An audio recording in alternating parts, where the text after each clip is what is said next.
joined by CBS News senior transportation correspondent Kris Van Cleave. It's incredible to see the footage and to realize everyone survived. Kris, walk us through what we know at this stage happened.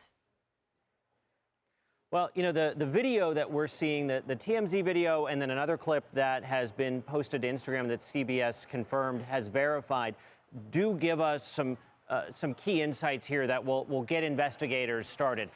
From the TMZ video, you see the plane coming into land. This appears to be a very hard landing, Errol. Typically, when a plane comes in, you're going to flare the nose up to make sure you're at the right attitude, and it sort of smooths out the landing process. You bring the main gear down, and then you ease the nose gear down. It doesn't look like that flare happened here.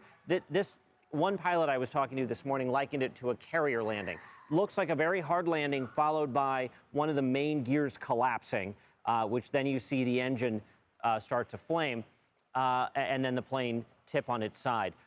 So that'll give investigators some places to start. Video won't tell the whole story, won't tell us why perhaps the gear collapsed or what was going on in the cockpit and what kind of conditions they were battling. We know that there were wind gusts, crosswind up to 40 miles an hour. So a lot of factors there, but that gives us a starting point, gives investigators a starting point. Today, I would expect they may have access to the wreckage. They would look to recover the black boxes, the voice and data recorder.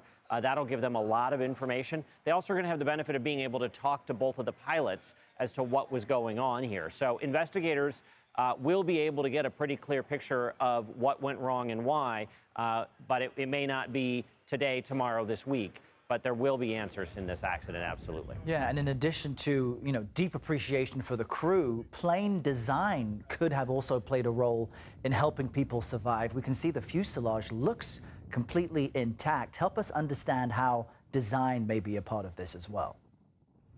Sure. So the engines, for example, are designed to shear off with a certain amount of force. And you do that because one, that can result in fire, but also those engines are full of spinning blades that can become projectiles if that engine were to rip open. So they're designed to come off. I think in this case, what we're going to find is with the wings separating from the airplane, that absorbed a lot of force that otherwise could have been directed towards the cabin here.